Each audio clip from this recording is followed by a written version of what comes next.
I'm going to show you a trick that some of you have questioned and some of you have done and said they love it. This has been fantastic. This is my chair garden. I've got brassicas growing, tons of tomatoes I keep harvesting and freezing, so I'm going to have it all winter. And of course, I've got zucchini. Still thinking what I want to put in the middle because our weather actually is so different than the rest of the United States. We've been so cool that my watermelon in some areas, like here, just doesn't want to grow. I've got a little bit, but see, we're not getting the warm nights. We've been in the 50s at night and during the day in the 80s. But for certain plants, they want more heat. Tomatoes are forgiving. They'll grow in almost any weather. Been just picking a ton of them off of here, all frozen. And here, they're just starting. These are beautiful. But this is what I want to talk about. Look at my prize plant. Now, this isn't a zucchini. It's a yellow squash. Oh, look. We get to watch the bees start to go in. Is that not cool? Unexpected. He's photobombing my video.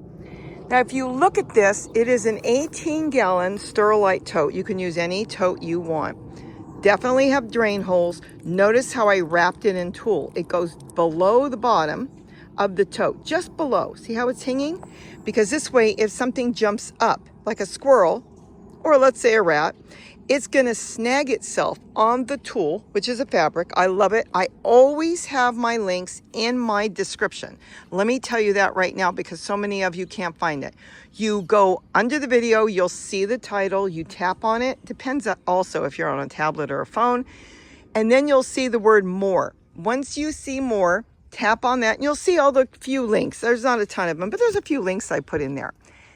That's where you can go look at it. I buy it off of eBay. It's less than $10 depending on the color. And this is one of the colors, the turquoise. And then they've got brandy. Oh, that was beautiful. I think it's burgundy or brandy. Beautiful colors for under $10. 54 inches wide. So this is the whole length here. 40 yards. We're not talking feet. We're talking yards. So you're going to only need one on your typical smaller gardens. And you've got the whole bolt. Free shipping, and you can't beat it. But anyways, getting back to this, because I would not have this plant, because this one got eaten, if you remember, and that one was being eaten, so I had to wrap it around. But going back again, see what I've done? I've put it in a pot. I don't know if it's a couple gallons. It's growing in a flower pot, one of these. You can use any type of pot you want. And you make large holes on the bottom. Let's say about that big or even that big. As long as they can get their feeder roots in, the small roots. And then you also fill up your tote. So in the winter, you could load up a tote with whatever you want to put in there, leaves, branches, just load it all in there. And then you put your plant on the top like here. I'm getting ready to plant in this. See? Now, not only is it going to get direct water if you're going to feed, let's say, compost tea I made here the other. Ooh, this is ready to go. Made some compost tea. Whatever you're going to feed, you feed it in here with your new plant, and it gets it directly to the roots. If you just put it in a tote without a container, it could go anywhere. And other things growing in there could grab it. But if you were growing in the center, like I've got here, red vein sorrel back there and a squash. I've got back here, we'll have to look, some walking onions. And I've got some pot marigold back there, a flower. They would rob the food. But when you have it in a pot like that, raised, so you can see this better because there's no tool here. The plant itself gets the food. It gets the bulk of it, most of it. And that's what makes the plants grow so well. There's a method, a mad reason for what I'm doing, and that's what it is. That's why I love doing it. The plants are getting what they need, water. You're 100 degrees, you're gonna water right in here. Is there water in here? That plant is gonna get the water. You water here if you had something in there and you don't know who's gonna get it. You don't know who's gonna get the plant food. This is why it works. And this is why they do so good. Look at this, it's not even, you know, an older plant. It's a young plant. It is taking off like mad. There's squash all through there. You can see back there. You probably can't. There's a squash there. There's a big yellow one down here. They're all over. It's packed because it's getting what it needs directly in that pot. And then in the meantime, it's using the whole container. It's the best way I have found to grow. It's the easiest way. Of course, if you're growing in the ground, you don't have to do it this way. You have to grow in the method that works for you. This works for me, and it works for me really good. But I think it's worth a try. Not for all plants, especially heavy feeders, like maybe cucumbers or zucchini or watermelon. And then compare what works better for you. And let me tell you something. The other thing you can do is do this method in the ground. So if I wanted to put plants in between all the squash there that's on chairs, I could put a couple pots in between those chairs, as you see the pots there. See, I've got all those walking onions. Look how big they are. They're like 2-3 foot tall because they're in a pot. So when I go through and water them with the hose, they're getting all that water. If they were in the ground, see the ones in the ground? They're struggling because they've got to pull from the trees. They've got to pull from everything. But when they're in pots, they're getting the first watering for themselves. And it just works fantastic. So I do it all over the yard, especially for plants that are annuals. And that's what these are. I wouldn't do it for perennials, though I have done it. For annuals, I think you're going to find, for some of you that are struggling and whatever you're doing may not be working to, what the way you want it to work, try it and see what you think. Look at this one. It is just packed with flowers.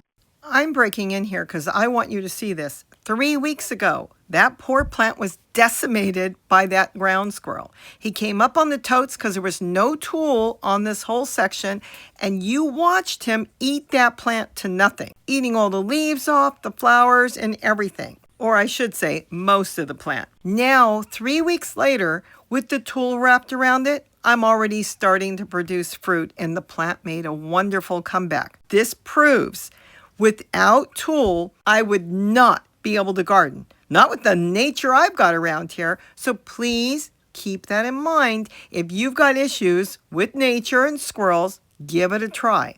Notice they're not touching the plant all the way to the right because I wrapped that one with tool as I'm showing you today. These had not had any tool, so he made himself at home. Though sometimes I will admit, I do leave a couple of them without tool, basically so they can feed on that one and leave the other stuff alone. But I did want this squash, and I figured after he ate the leaves and he stole some tomatoes, it was time to cover it up and get back to business for me and let him go somewhere else. Living proof that tool can work for most of us. I've got squash back there. I've got more here, but it's all from being in a pot and having all this. So the soil the plant actually has to spread its wings, its roots, is the whole container. But to gather food or water, like let's say I do want to water this plant. Let's go down here. This is compost tea I made. And I just made it. I think it needs another day, but see, it's still good. Let's say I reach in. I don't know if you're going to be able to see. Now, this plant's going to get the compost tea. It will leach out, and yes, the tomato in the back, and yes, I have a tomato back there. I've got some flowers growing there, but the forget-me-nots are almost done. I've got walking onions. They'll get what this plant didn't get. As it runs out into the tote on the bottom, they'll grab some of it. But in the meantime, that plant got the bulk and the best of the food. So here's an example. Even though there's nothing in here, when you water it, that's what it's doing. It's going to go into your plant first, the main one you want to water, like let's say I want to water that one, and then the ones growing around will get the benefit afterwards. And that's how this works. Like I said, this works for me. I know when I did the trough, a couple of you came in and said, this girl is crazy.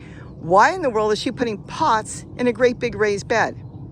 Because I'm individually growing each plant, and they're getting the benefit of anything I put in there, including just simple water, to them first, and then the rest will reap the benefits afterwards. So I hope I'm giving you tips and ideas, especially if you've got some struggles with certain plants.